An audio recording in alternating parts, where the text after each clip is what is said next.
Notre histoire commence avec Allah le Tout-Puissant qui bénit le prophète Ibrahim, paix soit sur lui, avec un fils, Ismaël, avec sa deuxième femme, Hajar, quand il avait atteint un âge avancé. Il se peut que Allah a testé Ibrahim, paix soit sur lui, en lui ordonnant d'amener Hajar et son fils Ismaël, qui était un bébé encore, dans le désert, ce qu'il a fait. Des années plus tard, à l'âge adulte d'Ismaël, Ibrahim, paix soit sur lui, a été autorisé par Allah de rendre visite à son fils.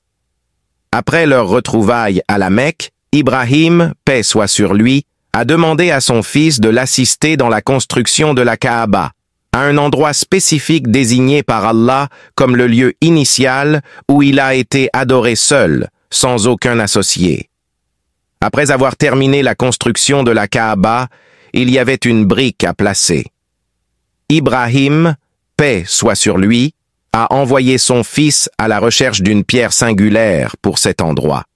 Cependant, au lieu de ça, une pierre directement venue du paradis a été envoyée à l'ange Gabriel, qui l'a retournée à Ibrahim, paix soit sur lui, pour la placer là. On dit cette pierre était d'abord d'une pureté impeccable, mais elle a commencé à se noircir peu à peu à cause des impuretés du monde et des péchés des gens.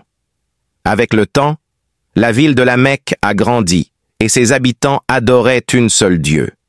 Cependant, tout a changé quand un commerce des idoles a été introduit par un marchand. Malgré ça, la Kaaba était restée dans la même forme, comme construit par le prophète Ibrahim, paix soit sur lui.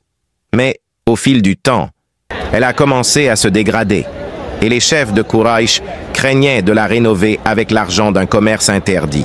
Finalement, ils sont d'accord pour restaurer la Kaaba avec l'argent pur.